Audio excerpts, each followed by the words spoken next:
নমস্কাৰ প্ৰিয় দৰ্শকসকল, পোনপ্ৰথমে ভোগালী বিহুৰ আগতীয়াকৈ সকলোকে শুভেচ্ছা জ্ঞাপন কৰিছোঁ। এই ভোগালী বিহু অৰ্থাৎ মকৰ সংক্ৰান্তিৰ সময়ত চাৰিটা ৰাশিৰ বাবে অতি শুভ ফল সূৰ্য দেৱতাৰ দ্বাৰা প্ৰদান হ'ব। গতিকে সেই চাৰিটা ৰাশি কি হয় কি জানিবা। আপোনাৰ ৰাশিৰ বাবেও এই মকৰ সংক্ৰান্তিয়ে শুভ খবৰ লৈ আহিছে। যিহেতু গ্ৰহসমূহৰ ৰজা সূৰ্য দেৱতা 15 জানুৱাৰী ৰাতিপুৱা 8:42 যোৱাৰ পিছত ধনু ৰাশিৰ পৰা মকৰ ৰাশিলৈ সংক্ৰমণ কৰিব। সূৰ্য দেৱতাৰ মকৰ ৰাশিত সংক্ৰমণে মকৰ সংক্ৰান্তি বুলি আখ্যা দিয়া হয়। গতিকে সূৰ্য দেৱতাৰ এই সংক্ৰমণৰ প্ৰভাৱত ব্যক্তিৰ ওপৰত কেনেধৰণৰ ফলাফল থাকিব। যিহেতু সূৰ্য দেৱতা হৈছে গ্ৰহসমূহৰ ৰজা, গতিকে সূৰ্য দেৱতাৰ প্ৰভাৱ ৰাশিসমূহৰ ওপৰতো অত্যন্ত গুৰুত্বপূৰ্ণ। সূৰ্য দেৱতাৰ প্ৰভাৱত ব্যক্তিৰ আত্মবিশ্বাস, মান সন্মান, যশস্যা, উচ্চ পদ লাভ, বিশেষকৈ চৰকাৰী কৰ্ম প্ৰাপ্তিৰ শুভ ফল একমাত্ৰ সূৰ্য দেৱতাৰ পৰাই আহে। যেতিয়া সূৰ্য দেৱতাৰ শুভ প্ৰভাৱ থাকে কোনো এগৰাকী ব্যক্তিৰ ওপৰত, তেতিয়া চৰকাৰী প্ৰাপ্তিত, চৰকাৰী ধন প্ৰাপ্তি হওক, চৰকাৰী চাকৰি প্ৰাপ্তিৰ বাবে অতি সহজ হৈ পৰে। যদি কোনো ব্যক্তিৰ জন্মকুণ্ডলীত সূৰ্য দেৱতা বলৱান অৱস্থাত থাকে, তেতিয়া সকলো কামত নতুবা সকলো ক্ষেত্ৰত সফলতা অতি সোনকালে আহি পৰে। গতিকে বৈদিক জ্যোতিষ শাস্ত্ৰ অনুসৰি সকলো গ্ৰহই যিহেতু সময়ৰ মূৰে মূৰে ৰাশি পৰিৱৰ্তন কৰি থাকে, যাৰ ফলত মানৱ জীৱনত আৰু ৰাশিসমূহৰ ওপৰত, বিশেষকৈ ৰাশিসমূহৰ ওপৰত প্ৰত্যক্ষভাৱে প্ৰভাৱ পৰে। গতিকে এই মকৰ সংক্ৰান্তিৰ ফলত আপোনাৰ ৰাশিৰ ওপৰত কেনেধৰণৰ প্ৰভাৱ থাকিব, যিহেতু সূৰ্য দেৱতাৰ প্ৰভাৱ আপোনাৰ ওপৰত থকাটো অত্যন্ত প্ৰয়োজনীয়। গতিকে এই মাঘ বিহুৰ সময়ত আপোনাৰ বাবে কেনেধৰণৰ ফলাফল লৈ আহিছে সেই বিষয়ে আহক এই ভিডিঅ'টোত আমি সম্পূৰ্ণভাৱে আলোচনা কৰোঁ। প্ৰথমে মেষ ৰাশিৰ পৰা আৰম্ভ কৰিছোঁ। মেষ ৰাশিৰ ব্যক্তিসকলৰ এই মকৰ সংক্ৰান্তিৰ পৰা সম্পূৰ্ণ এমাহলৈ ৰাশিৰ পৰা কৰ্মস্থানত সূৰ্য দেৱতাৰ অৱস্থানে আপোনাৰ কৰ্মত বিশেষ সুখবৰ প্ৰাপ্তিৰ সম্ভাৱনা লৈ আহিব। লগতে চৰকাৰী কৰ্ম প্ৰাপ্তিত চৰকাৰী কাম বনবোৰ আপোনাৰ সুকলমে হৈ পৰিব। শিক্ষা ক্ষেত্ৰতো বিভিন্ন প্ৰকাৰৰ সুখবৰ লাভ কৰিব আৰু যি শিক্ষা লাভ কৰিছে সেই শিক্ষাৰ বলত আপুনি এই মাহত কৰ্মসংস্থাপন নিশ্চয় লাভ কৰিব। ঘৰুৱা সা সম্পত্তি বৃদ্ধি পাব। ঘৰত হয়তো কোনো জ্যেষ্ঠ ব্যক্তিৰ কিবা শুভ খবৰো এই মাহটোৰ ভিতৰত আহিব পাৰে। পিতৃৰ উন্নতি হ'ব। পিতৃৰ স্বাস্থ্যৰ যদি অকণমান দুৰ্বলতা আহি আছিল, এই মাহটোত কিছু উন্নতি হোৱা দেখা যাব। গতিকে লক্ষ্য কৰিলে মেষ ৰাশিৰ ব্যক্তিসকলৰ আহিবলগীয়া সম্পূৰ্ণ এমাহ খুব সুন্দৰভাৱে পাৰ হ'ব। আত্মবিশ্বাস, কৰ্ম দক্ষতা বিশেষকৈ বৃদ্ধি পাব। কাম কৰাৰ ইচ্ছা, কৰ্ম দক্ষতা এই মাহত বৃদ্ধি পোৱা দেখা যাব। বৃষ ৰাশিৰ ব্যক্তিসকলৰ এই মকৰ সংক্ৰান্তিৰ পিছত সম্পূৰ্ণ এমাহলৈ আপোনাৰ ভাগ্যস্থানত সূৰ্য দেৱতাৰ অৱস্থানে আপোনাৰ আকস্মিক ভাল খবৰ অহাৰ এই মাহটোত সম্ভাৱনা প্ৰবল আছে। ইয়াৰ উপৰিও এওঁলোকৰ ধন সম্পত্তি বৃদ্ধি পাব। ঘৰুৱা সুখ সমৃদ্ধি বৃদ্ধিৰো পূৰ্ণ সম্ভাৱনা আছে। ঘৰত হয়তো নতুন সম্পত্তিৰ আগমন হ'ব পাৰে। কাম কৰাৰ ইচ্ছা, কাম কৰাৰ দক্ষতা এই মাহটোত প্ৰবল বাঢ়িব। গতিকে ইচ্ছা শক্তি বৃদ্ধি পোৱা দেখা যাব। ধাৰ্মিক ভ্ৰমণ, ধাৰ্মিক যাত্ৰা এই মাহটোত হ'ব পাৰে। গতিকে তেনেধৰণৰ সম্ভাৱনাও কিছু আহি পৰিব। গতিকে লক্ষ্য কৰিলে সকলো দিশৰ পৰা শুভ ফল প্ৰদান কৰিব সূৰ্য দেৱতাই, কিয়নো আপোনাৰ ভাগ্যস্থানত সূৰ্য দেৱতাৰ অৱস্থানে আপোনাৰ আগন্তুক মাহটো অতি সুখময়ভাৱে পাৰ হ'ব। মিথুন ৰাশি। মিথুন ৰাশিৰ ব্যক্তিসকলৰ এই মকৰ সংক্ৰান্তিৰ পিছত অৰ্থাৎ মাঘ বিহুৰ পিছে পিছে সম্পূৰ্ণ এমাহলৈ এওঁলোকৰ ৰাশিৰ পৰা অষ্টম স্থানত সূৰ্য দেৱতা অৱস্থান কৰিব। অৱশ্যে অষ্টম স্থানত সূৰ্য দেৱতা অৱস্থান কৰাটো বৰ বিশেষ অশুভদায়ক নহয়, কিয়নো ধাৰ্মিক ভ্ৰমণ, ধাৰ্মিক যাত্ৰাৰ সম্ভাৱনা আহি পৰিব এই মাহটোত। লগতে ধৰ্ম কৰ্মৰ ওপৰত বিশ্বাস আপোনাৰ বৃদ্ধি পাব। কিন্তু স্বাস্থ্যৰ অকণমান যত্ন ৰখাটো ভাল হ'ব। পাৰিলে চকুৰ অকণমান যত্ন ৰাখিব। ধন সম্পত্তি বৃদ্ধিৰ পূৰ্ণ সম্ভাৱনা আছে। বিশেষকৈ হাতত ধন আগমন হ'ব, সঞ্চয় হ'ব।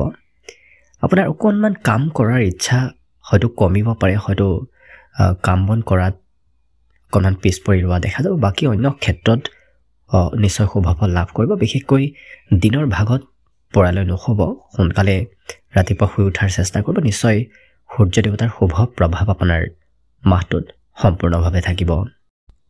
একেদৰে কৰ্কট ৰাশি ব্যক্তিসকলৰ এই মকৰ সংক্ৰান্তিৰ পিছত অৰ্থাৎ মাঘ বিহুৰ পিছে পিছে সম্পূৰ্ণ এমাহলৈ এওঁলোকৰ ৰাশিৰ পৰা সপ্তম স্থানত সূৰ্য দেৱতা অৱস্থান কৰিব, যাৰ প্ৰভাৱত আপোনাৰ ৰাশিৰ ওপৰত সম্পূৰ্ণ দৃষ্টি থাকিব, যাৰ বাবে আপোনাৰ আত্মবিশ্বাস, কৰ্মদক্ষতা, কৰ্মকৌশলতা বৃদ্ধি পাব, সাহস, দক্ষতা বৃদ্ধিৰ প্ৰবল সম্ভাৱনা আছে।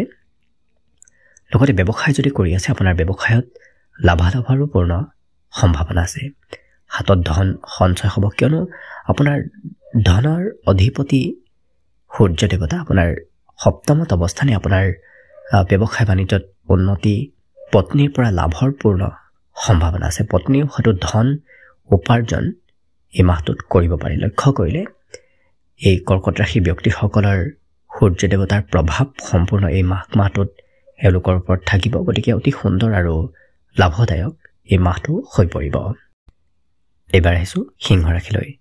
সিংহ ৰাশি ব্যক্তিসকলৰ এই মকৰ সংক্ৰান্তিৰ পিছত অৰ্থাৎ মাঘ বিহুৰ পিছে পিছে সম্পূৰ্ণ এমাহলৈ এওঁলোকৰ ৰাশিৰ অধিপতি সূৰ্য দেৱতা আপোনাৰ ষষ্ঠ স্থানত থাকিব, যাৰ বাবে শত্ৰুৰ সৈতে হয়তো কোনো কথাত মতভেদ চলিব পাৰে।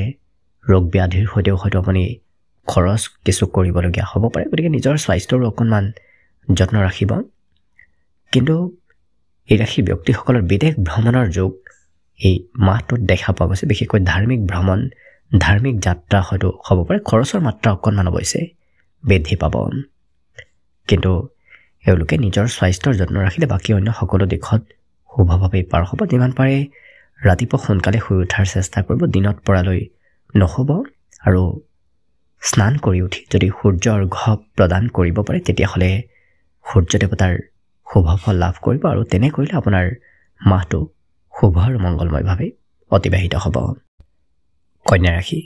কন্যা ৰাশি ব্যক্তিসকলৰ এই মকৰ সংক্ৰান্তিৰ পিছত অৰ্থাৎ মাঘ বিহুৰ পিছে পিছে এওঁলোকৰ ৰাশিৰ পৰা পঞ্চম স্থানত সূৰ্য দেৱতা অৱস্থান কৰিব, যাৰ বাবে পঞ্চমত সূৰ্য দেৱতাৰ অৱস্থানে আপোনাৰ শিক্ষা দীক্ষাত আত্মবিশ্বাস বৃদ্ধি কৰিব, পঢ়া শুনাত আগ্ৰহ ধাউতি বৃদ্ধি কৰিব, উপাৰ্জন বৃদ্ধিৰ প্ৰবল সম্ভাৱনা আছে। আপোনাৰ এই সম্পূৰ্ণ মাহটোত উপাৰ্জন কেইবাটাও পথৰ পৰা হৈ থাকিব, ইচ্ছাসমূহ পূৰণ হ'ব, আশা আকাংক্ষাসমূহ পূৰণ হোৱাৰ পূৰ্ণ সম্ভাৱনা আছে। অৱশ্যে অকণমান খৰচৰ মাত্ৰা বাঢ়িব পাৰে, তথাপি বৰ বিশেষ চিন্তা কৰিব নালাগে।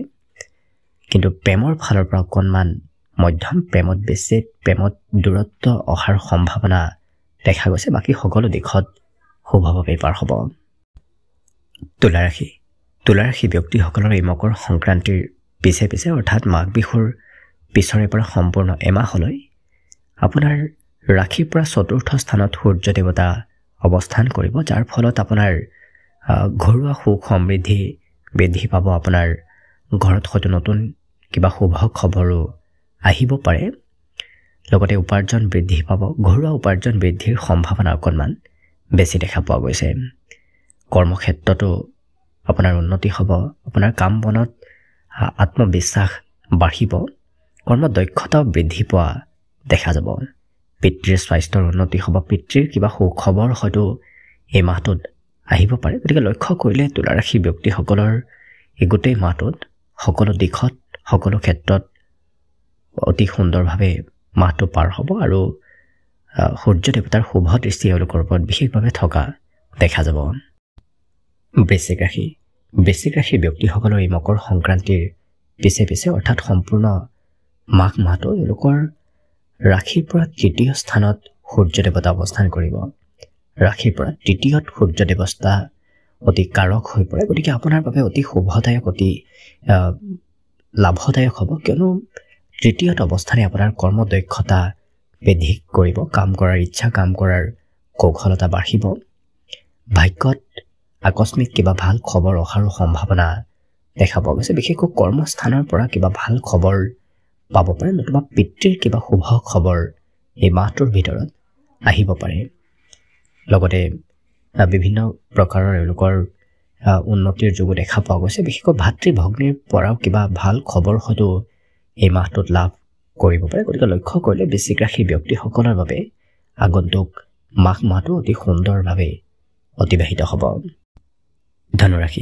ধনুৰাশি ব্যক্তিসকলৰ এই মকৰ সংক্ৰান্তিৰ পিছত অৰ্থাৎ মাঘ বিহুৰ পিছে পিছে সম্পূৰ্ণ এমাহলৈ এওঁলোকৰ ৰাশিৰ পৰা ধনস্থানত সূৰ্য দেৱতা অৱস্থান কৰিব ধনস্থানত সূৰ্য দেৱতাৰ অৱস্থানে আপোনাৰ উপাৰ্জন কৰাৰ ইচ্ছা বৃদ্ধি কৰিব অৱশ্যে হাতত ধন থকাও দেখা যাব আকস্মিকভাৱে আপোনাৰ হয়তো ধন লাভ হ'ব পাৰে ইয়াৰ বাহিৰে ৰাশি ব্যক্তিসকলৰ স্বাস্থ্যৰ অকণমান যত্ন ৰখাটো ভাল হ'ব বিশেষকৈ হয়তো চকুৰ অকণমান বিষ যেন অনুভৱ হ'ব পাৰে গতিকে স্বাস্থ্যৰ যত্ন ৰাখিলে বাকী অন্য দিশত সকলো ফালৰ পৰা শুভভাৱেই পাৰ হ'ব কথা কোৱাত হয়তো অকণমান খঙাল স্বভাৱ আহিব পাৰে গতিকে যিমান পাৰে নিজৰ খং ৰাগো অকণমান নিয়ন্ত্ৰণ কৰি ৰাখিব পাৰিলে বাকী সকলো দিশত শুভভাৱেই পাৰ হ'ব পৰালৈ ৰাতিপুৱা সোনকালে শুই উঠাৰ চেষ্টা কৰিব আৰু স্নান কৰাৰ পিছত সূৰ্য অৰ্ঘ্য প্ৰদান কৰিলে সূৰ্য দেৱতাৰ